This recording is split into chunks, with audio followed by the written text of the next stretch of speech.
Greetings, nerds. This is CNN Nerd. I'm your host, Sarah Belmont, and with me, as always, is our Mr. Producer, Will Polk. How are you doing tonight, Will? Doing very well, Sarah. How are you doing this Thursday evening? I'm doing great. That's Lot of content, and I'm not mad.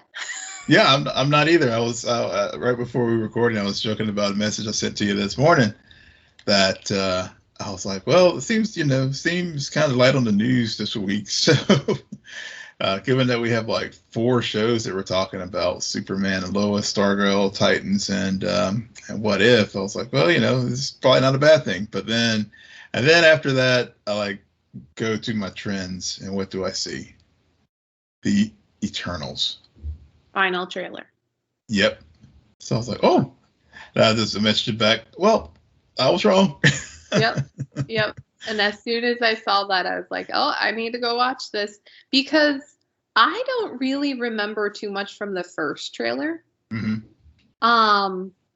And which makes me happy. Yeah. And even though this trailer is longer and it does tell you more plot points, I love the explanation about why now, and it's related to Thanos, and it's related to the snap, to bring everyone back, ironically. Not the first snap, the second snap. Right. So I thought that was great, because it kind of, again, what we're seeing, especially with these TV shows, is that the more they're connected to the movies, the more, I don't know what the right word for it, but the more entertained I am. Yeah, totally. Like, yes, this is great. Yeah. But this is a great trailer, because even though it gives you a little bit exposition, there's still a lot. You can tell that they are holding back a lot on these characters, the dynamics, and the overall structure of this movie that apparently is going to take place in the span of 7 days. Yep. Yeah. You're right. I mean, with the first trailer, in that we really, because I think that was one of the things. I mean, maybe we talked about on our podcast or maybe somewhere else, but the question was out there: why didn't the Eternals intervene with Thanos? And so so I think it was very smart with this trailer to answer that question, because I think the first one just sort of like, okay, we're going to introduce the visuals, introduce folks to this new set of Phase 4 characters, and then in this trailer we will really lay out just the reason, and it's kind of like the same question. For example, with WandaVision, when people were like, well, why didn't we have the Avengers or anyone intervene when Wanda was like going nuts in WandaVision? And so again, like to your point, the movies and the TV shows being interconnected really does increase the entertainment factor exponentially. Yeah, because you all know it's a mythology that just continues and touches every tale that you're being told, and everyone has their place and their role and their part to play. And now I'm just sounding like Loki, but yeah, I really like the trailer. It also, I didn't like the CGI in some of the scenes, especially the scenes potentially featuring the villains of the movie. But hopefully they get some of that cleared up. Yeah. Because I can imagine that maybe those scenes are still going through processing and post-production. Yeah.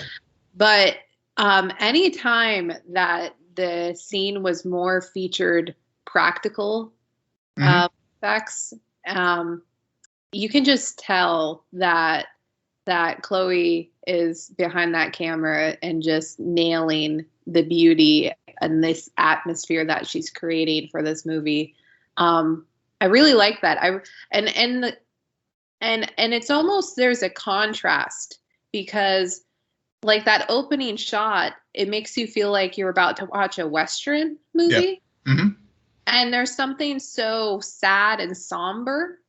And then to realize that these are Eternals and they're cosmic beings and they have these outfits and everything's all grandiose. And so it's this interesting visual contrast, as well as probably something going on with them internally, because they love humans and mankind. So there must be some kind of tug of war of I'm this other being when all I really want to be is like simple, but my life is a bit more complicated.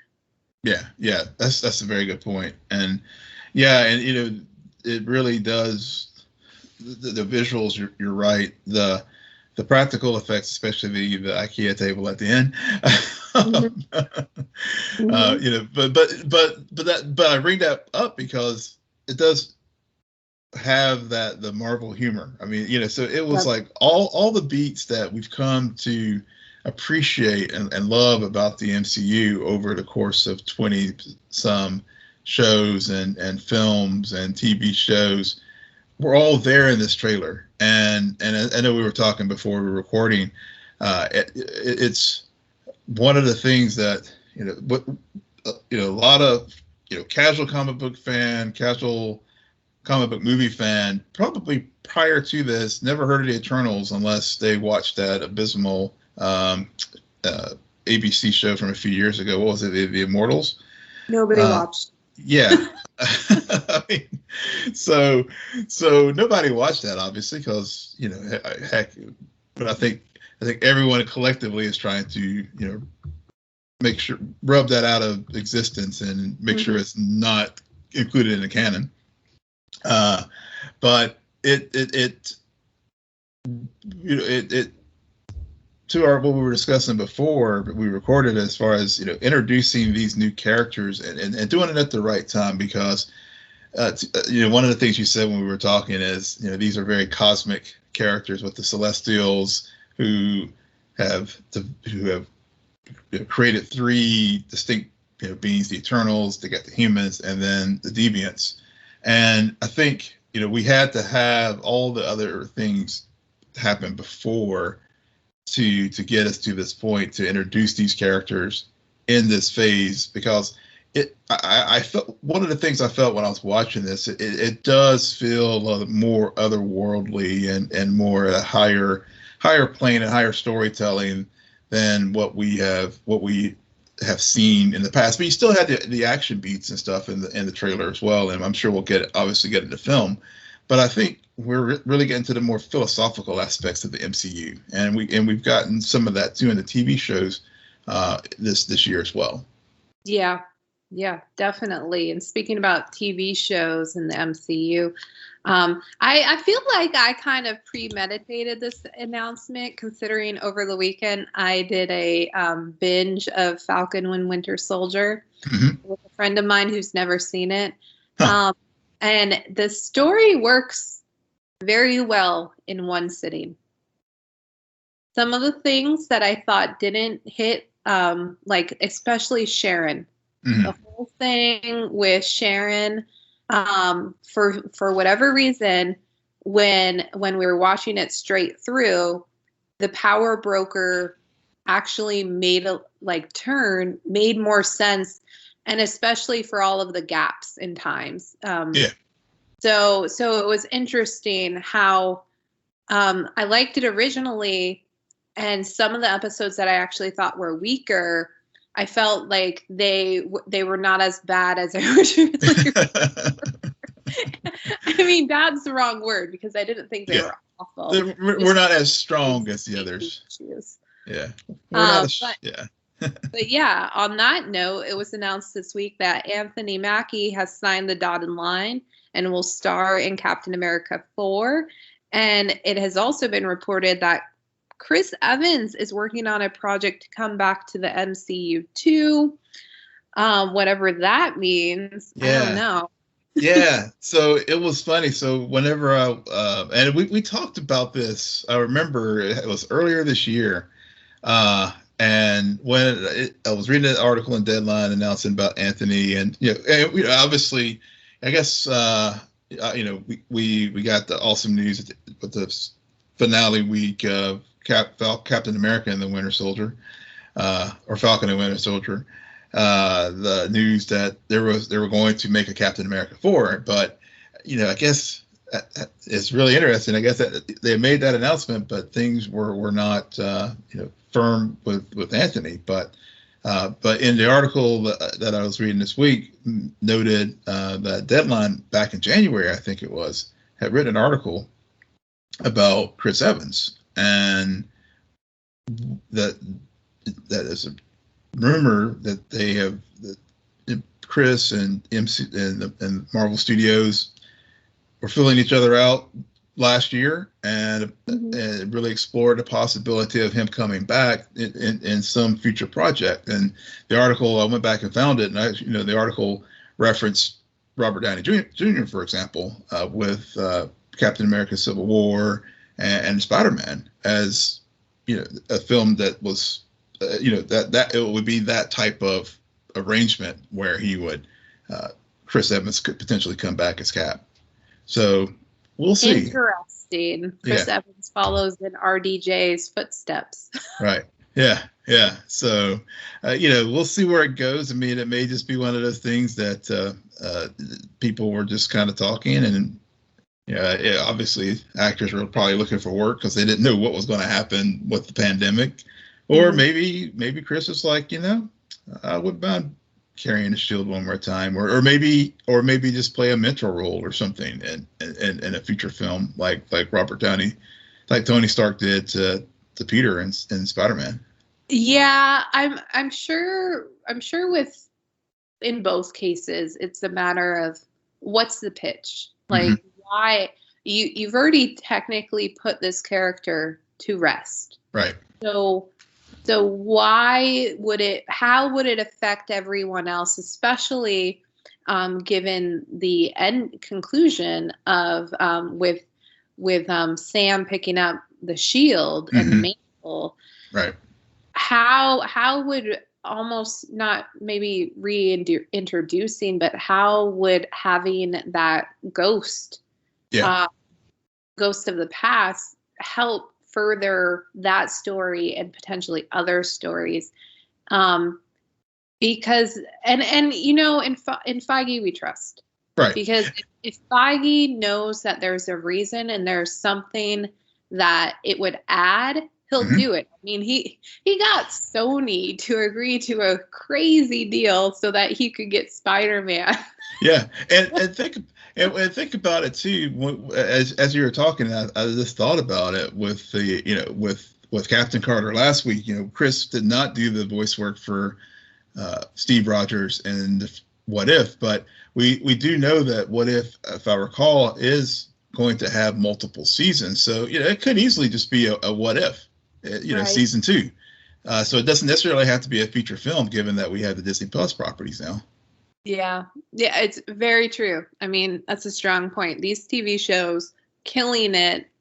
I'm sure everybody is a bit envious of Tom Hiddleston because he took this character, a villain character, and just was given this like grandiose plot, and it's just like, oh my God, now he's more beloved than ever.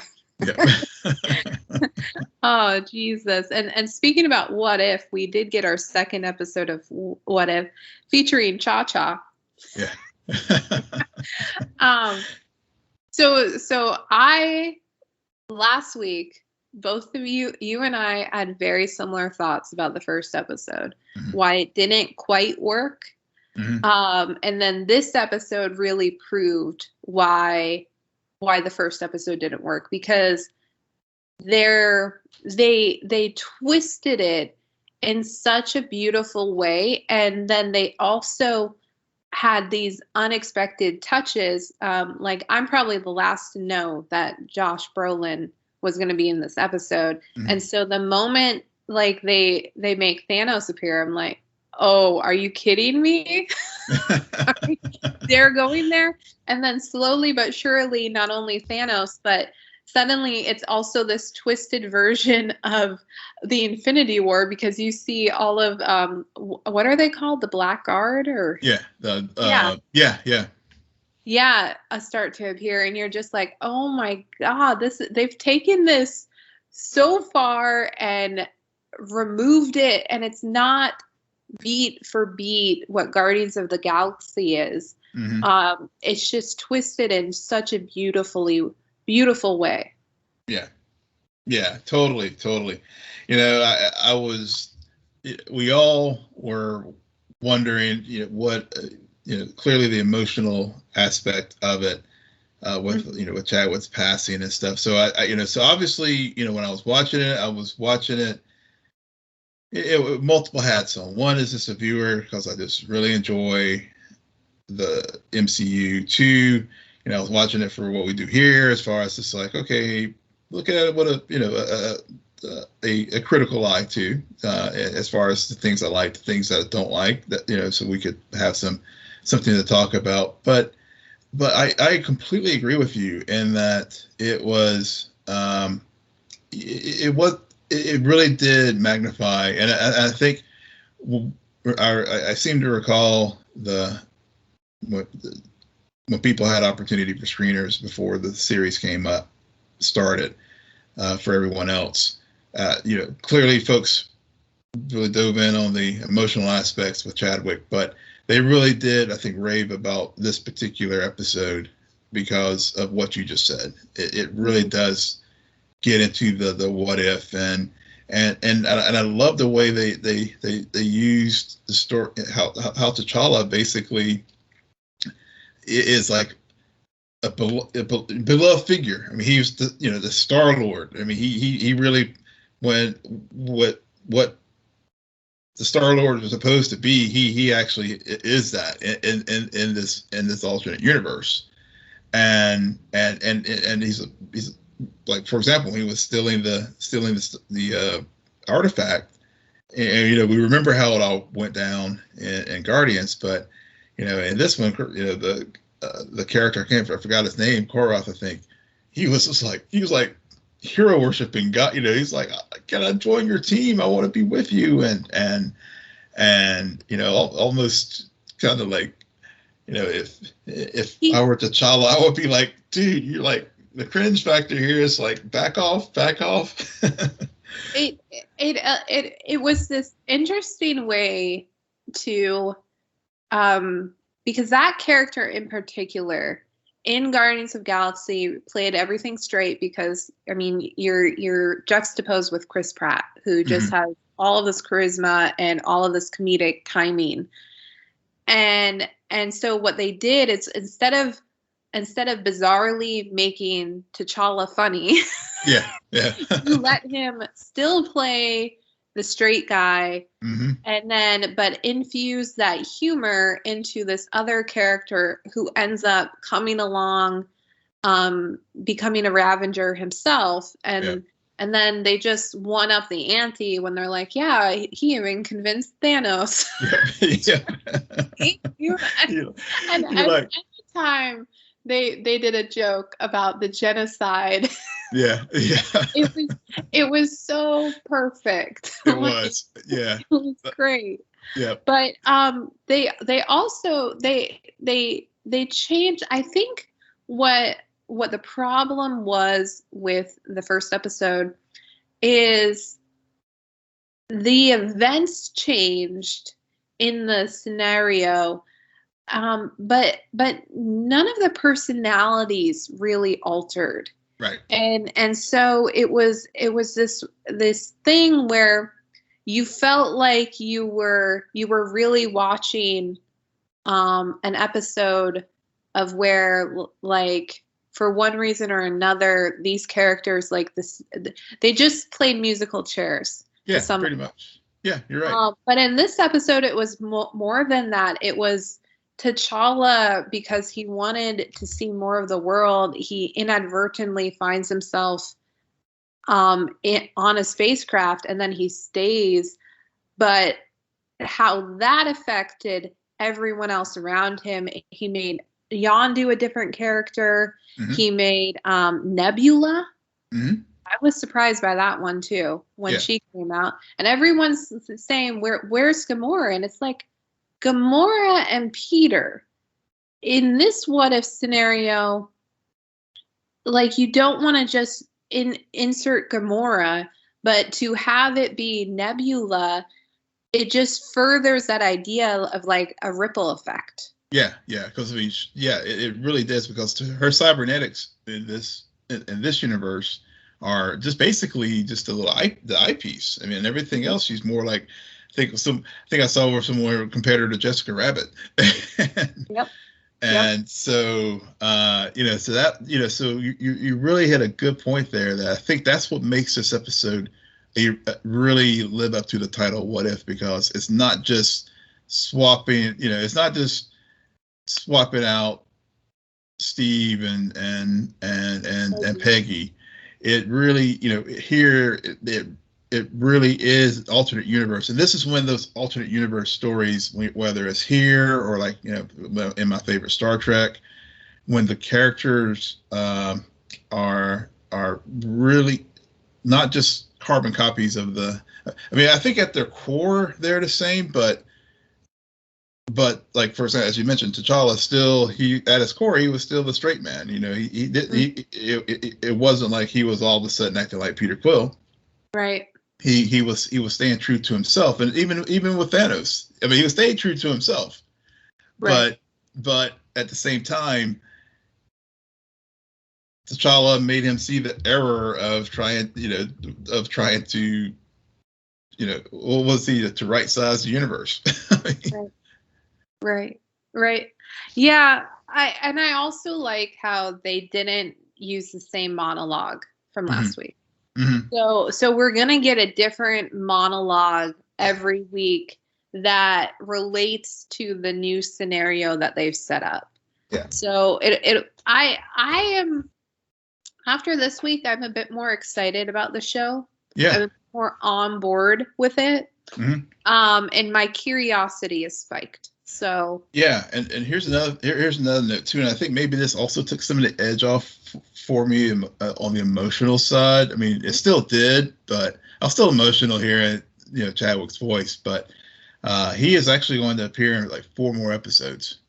Yeah, I kind of figured. And so, playing different. T'Challa's going to be in different scenarios, so it's not going to be him being Star-Lord in the next 4. It's going to be playing different versions of T'Challa. So yeah, they are so prepping us for No Way Home.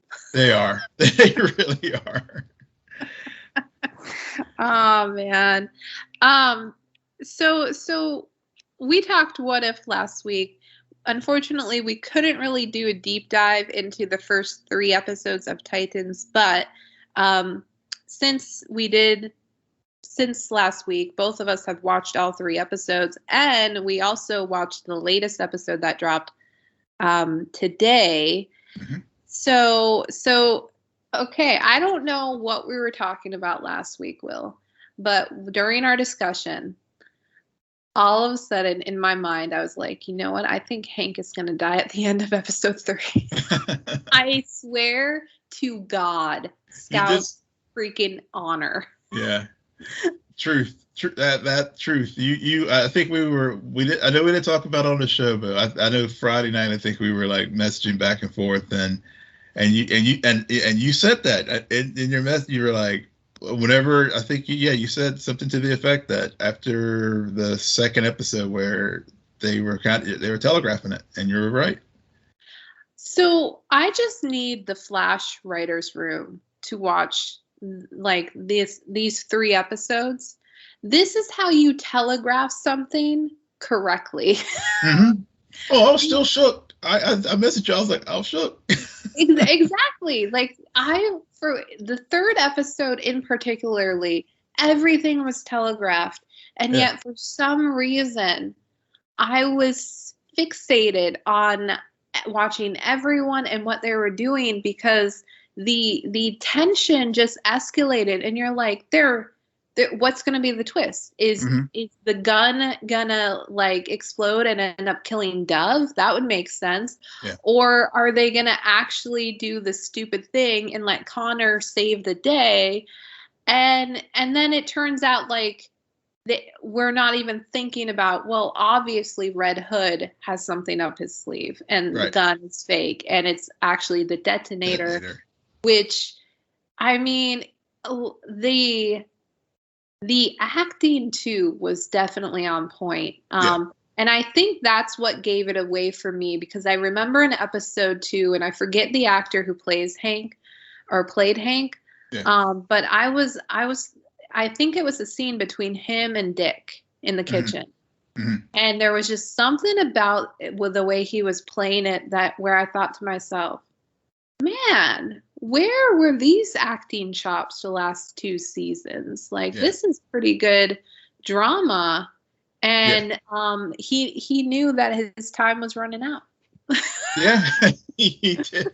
Yeah, or maybe he didn't. But I think overall, the writing this season with this show is just, I mean, I know season 2, I think I fully got on board with the show in season 2 with the storyline with Deathstroke. And but I feel that this so far, and even with this, and even this week's episode, which was kind of a like, okay, let's just sort of dial it back a bit after how we just like completely messed with everybody last week. I felt that the writing overall this season, it has out the gate has just been so strong. I mean, just, you know, with the first episode where we start out with Jason and he is, you know, calls up Bruce and he's like, you know, I think I got a lead on the Joker, and then of course, you know, and they do the great flashback to last season where Jason is falling off the roof and thankfully Connor saves him. But, you know, it really plays into that fear, and, you know, and then we see the inhaler, and then, you know, so they set things up so well, and then in the through line of this, of the fear and Jason's carelessness, and then basically like the Joker or Scarecrow, whoever it is, manipulating this, and now Red Hood manipulating the weak links in the team. I mean, Slade did it in season 2, and now we're seeing it, you know, Jason learning how to do that, and exploiting Hank being the weak link and his impulsiveness and carelessness, and using that against the team. And so we're, I know it's interesting to see these characters, because I think the way this show has been structured, especially these last 2 seasons, is really how we can mess with Dick's, you know, the Titans, as far as the, you know, having the antagonist, whether it be Slade, now Red Hood, exploit the team's weaknesses to try to pull them apart. And you know, in last season we see Dick, you know, go off and, you know, and finally exercise himself of Robin and become Nightwing. So you know, and what I like about this season now is Dick is very sure of himself. You know, he's not looking over his shoulder each time about wondering if Bruce will approve, and he's made his peace with his life as Robin and his time with Bruce. And so I think it was good for them to take the show out of San Francisco and put it into Gotham, because now we have a very confident Dick Grayson who is Nightwing, and now we have the Red Hood who knows all these people intimately, you know, messing with the team and trying to pull them down. But I think Dick is staying one step ahead of him now, because he's more mature and more confident in himself. I don't know. The 4th episode, like if you had said all of that after the 3rd, I would have believed you. 4th episode makes me question a bit, because Dick, he just continues to fall into these plans, and you think that he's beating Jason, which he should be. Yeah. He should be. And it's kind of annoying to me how Jason keeps doing these like weird things where like he's down and then suddenly he's disappeared, and I'm just like, you guys were both knocked out by the same thing. What's happening here? Yeah. So that needs to stop. Well, I mean, yeah. I mean, you're right. I mean, I know he even Jason, calls Dick out on it. It's like, you're fighting like the old man. So. Yeah, there's just something about it where, when you were talking, I was thinking about this, about what you said. Like last season, we had Slade pick apart the team. Now we have Jason pick apart the team. Now, granted, Jason knows a little bit more intimate details, but I just wonder if they're falling into a pattern now with the villains, and it makes me worried for the fourth season, depending how this one goes and everything comes out. But it was a pretty good start of the season. Again, the fourth episode was kind of a step back, in my opinion, just because I liked everything going on with Corey and Gar, and the Dick stuff kind of, I was like, oh, this is kind of boring. I don't care about Scarecrow. I don't really care about this. Because what really got me was at the start of the episode, Connor. And Connor, like, and maybe it's because I just watched Superman and Lois season 3. So I guess me and Will are suddenly big Superman fans. Yeah. I thought like his whole interaction with Gar and the guilt and the him punishing himself for everything and being a half-breed. I thought that was a really interesting thing, and I honestly expected to see more of him this episode. So it was kind of weird to me how Corey and Gar randomly go off on this adventure to get Blackfire, and then you have Dick go on this solo mission, and of course Dove just flies away to Paris, and I'm just like, what the? Okay. Yeah. Well, I think it's the reset. Okay, we and I'm glad you brought up about Connor, and I had made a note about that too, because that did stand out to me with his half breed, and he felt he's beating himself up because he's half Lex Luthor and half Kal-El, and it definitely those were some strong beats, and it also reminded me why I do like this show too, because it truly does have stakes. We didn't have like somehow, and as you said when we were first talking about Titans, somehow you get the Arrowverse. Oh, we'll just find a Lazarus Pit or some other Deus Ex Machina who's going to like miraculously bring Hank back. I mean, Hank's gone. Yeah. I mean, there's no and they keep. I think what you're getting at is that something that I was thinking about is they do death really well. I think my most favorite episodes of Titans all together is the Aqualad episode where they end up killing him. The season 2 finale where Donna dies. I think that's the finale. And then now it's Hank and Dove where Hank dies. Yeah. And God forbid if they figure out a way to get a Lazarus Pit on this show, the show's over. Yeah. Well, I mean, I don't think Ra's al Ghul's gonna be showing up, but because I think it gets into the question. I wonder, like, okay, did Jason fake his death, or the Scarecrow, or the Joker just figure out a way? Especially, I figure Scarecrow and Jason are tied together because with Jason's newfound interest in chemistry and whatnot, and so maybe he and Scarecrow, Dr. Crane, figured out a way to simulate his death to fool Batman. Or the other cruel joke that the Joker may have, who was also very well versed in chemistry, also they figured out a way to fool Batman as a way to finally get off the hamster wheel of their codependent relationship. Yeah, I don't know, but we will certainly find out. Yeah.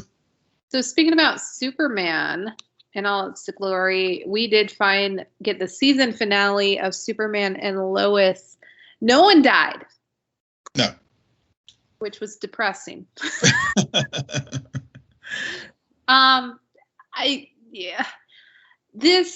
This season finale was fine. Yeah. It fell into a classic pattern that I'm finding where even good season finales especially in this genre tend to be, okay, 75% of the episode, a lot of action, a lot of momentum, taking out all the foes or neutralizing all of the foes. And then the last 25% is character development, setting up for next season, and just resolving any lingering drama. Yeah.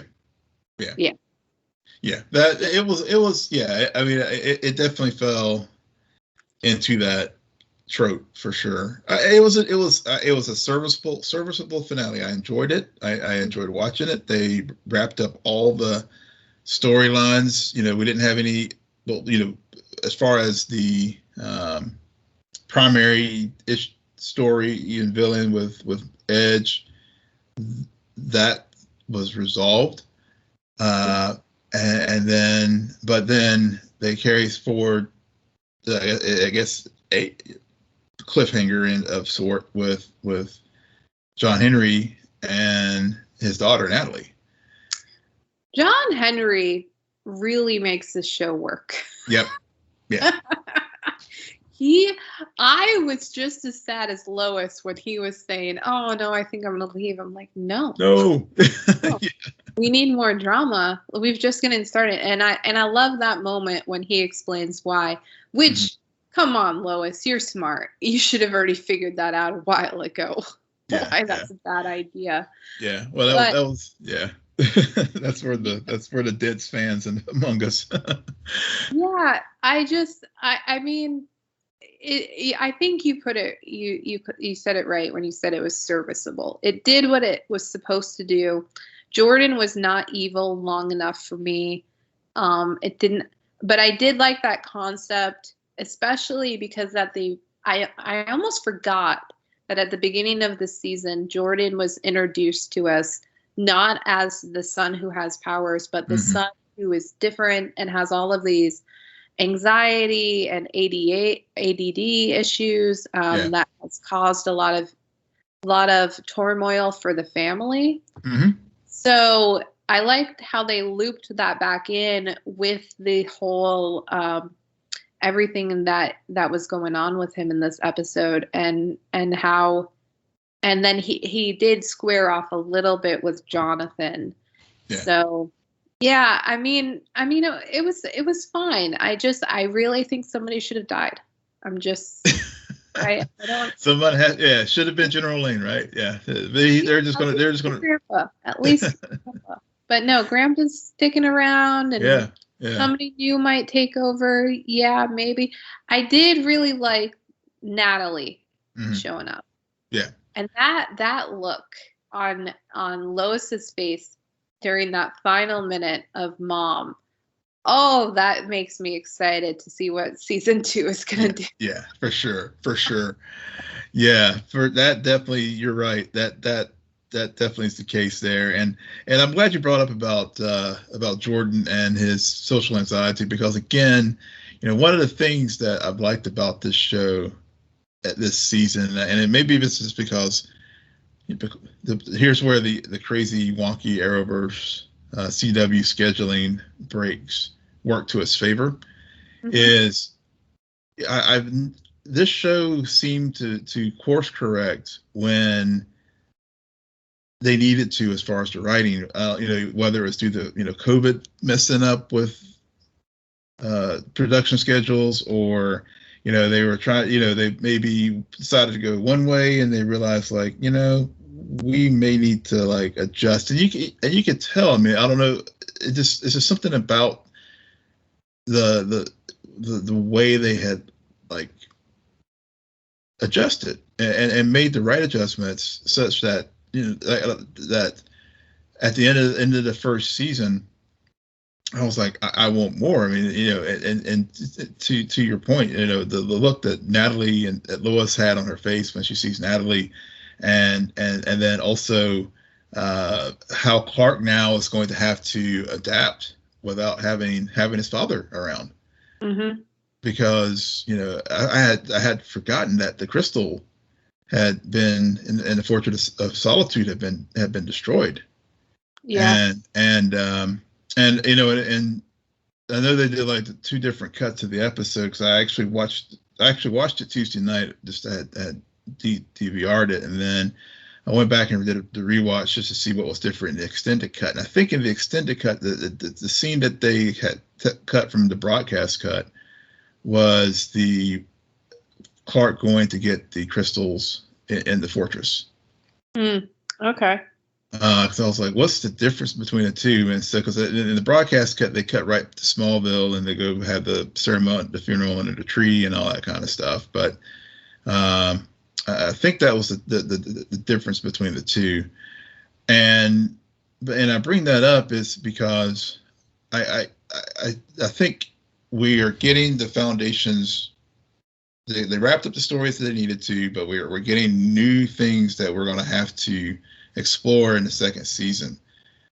Clark adjusting now to not having the fortress to go to when he needs the help with Jordan and his powers. I think the speech that Clark's very self-aware, and the speech that he gave of Superman at the end of the episode to Chrissy about the people of Smallville being the heroes and stuff. I mean, it really captures that core of like who Superman is and stuff. So, I mean, I just felt like this show really did such a great job of just capturing the best of like all the various iterations of his character, and then and Tyler just really really personifies, maybe not in some people's eyes physically Superman, but I think the way he acts as a character, he is Superman. Yeah, I think that the whole ensemble together have really made Smallville, Superman, and Lois just all work and feel as though we're watching not a entirely comic book show, but more of a drama, a family drama. That just happens to have superheroes in it. And I think you're right. Like overall, the first season of this show was a success. Yeah. Very few missteps were taken. The characters grew, evolved, and by the end of the season, you're just like, okay, I'm going to say goodbye to this family, but they're going to come back next year, and I can't wait to see what a mess is caused and where these characters will grow. So yeah, overall, I mean, I think people should take more risk and kill people. That's all I'm saying. We need a death. All right. Superman and Lois Writer's Room. We need a death. Give us one in the season premiere. Well, or maybe that's going to be the season 2 finale. Maybe they're holding back because they know that's a trope, especially with the CW, is to kill somebody very significant in that first season. But maybe they're holding back, and Jordan's going to get season 2. I don't know. I don't know why I'm Jordan, but he's like arguably my least favorite character, and I just that kid could learn a few things from his brother. I'm just saying. Yeah, he could. Yeah, but I did. But one last thing about Jordan, I did like the scenes between Clark and Jordan there when he finally did find him at the lava pit. I mean, that was one of the highlights of the episode for me as well. Just when they were going back and forth as far as him in his possessed Kryptonian mode and Clark, the anguish of seeing his son in that state. I thought that those are the beats as you noted that were what makes this show really a good family show, but this who just happens to be Superman. Yeah, I just kept thinking about why did they suddenly choose Jordan not to use his real voice during all of those scenes? I mean, other people we've seen taken over by a Kryptonian, and they could talk perfectly in their voice. So, yeah, well, very interesting. Yeah, that's true. He was like super possessed. All right. Moving on to Stargirl, we got the second episode. This episode bothered me, okay, because last week was fine. I was excited. They were kicking off fairly decently. But then I predicted some things. You did. And what I said came true. And it just reminded me of how annoying Courtney can be. Yeah. How annoyingly predictable she can be. Yes. I was thinking the same. I was like, oh, let me just fast forward through her tonight. The girl is, she never listens. It makes you really question why Pat likes her so much. Yeah. You see this kid, she's a brat. Yeah. Okay, she's a big brat. He was happy when Jade showed up. He's like, yes, I can finally work with someone who listens to me and it's not annoying as hell. Yeah. Really, that's what happened. And then we also got some perplexing things going on with Sydney as she reunites with her Stepford stepmom, only to have Eclipso kind of like get out of line. But we're able to see more of his sinister nature come out. Yeah. And for some reason, Cindy has it in her mind that she's controlling him when obviously he just has to get enough power. And then, Sydney, you're going to be benched. Yeah. Yep. We saw that coming. And we also got another new villain this week. The Shade, I think, shows up in Blue Valley, and that was very interesting how they like brought him in to town, and Pat kind of putting the pieces, whenever he was in the diner, and kind of puts the pieces together. But again, we still have, I guess it was a good reminder that there's still some of the Injustice Society that's still out there. Even though they did take care of a good number of them in the first season. Yeah. Well, there's something out there. I mean, all can never be right in Blue Valley. Yeah. Rick is feeding a creature in the forest. I forget that creature's name, but yeah, we got ourselves a Green Lantern. We finally did. We finally got us a Green Lantern. And it's not John Diggle. Okay. Nope. This is why they're like, nope, we're not gonna give you Jon Stewart. We're gonna give you Jade. We're gonna give you and who knows, maybe she'll find Obsidian. Yeah, maybe. I really have nothing else to say about this episode. Yeah, it was. I felt this week's episode. I think you're right. You predicted exactly what was going to happen, where Courtney was, and it was kind of telegraphed. We all saw it coming that she was going to feel jealous of Jenny, and of course and her relationship clearly with Pat, and so that was so really that piece of that show this week was kind of like, okay, we saw it. I really did enjoy them getting deeper into Jenny's learning how to use the ring, and I'm also glad. I was wondering if she was going to stay or move on, because I couldn't remember if she was going to be a regular or semi-regular, and it looks like this character will be a semi-regular. So we'll have other appearances of Green Lantern, of Jade, and later in the series, I'm sure. But I think right now there's still a lot. And yeah, I was hoping they would follow up some with what's going on with Beth and Yolanda, and as far as their situations. But really, Beth really didn't have much to do at all this episode. No, I didn't. I saw her maybe in a few scenes, but yeah, and maybe that was what was disorienting about this episode. Is like last episode, everyone got equal screen time very much. Like they really made it a point to remind you where all of those characters were. And then this episode, it was very much Jade, Courtney, and Shade and Cindy. So yeah, but yeah, I don't know. We'll see you next time. And on that note, Will, why don't you tell our listeners where they can find you? Yes, you can find me on Twitter at Will M Polk, WILLMPOLK.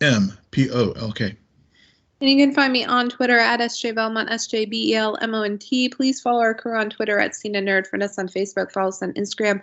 But most importantly, rate, follow, and comment on Apple Podcasts, Spotify, YouTube, Google Podcasts, or wherever you get your podcasts. Good night, Geek Out. You're welcome.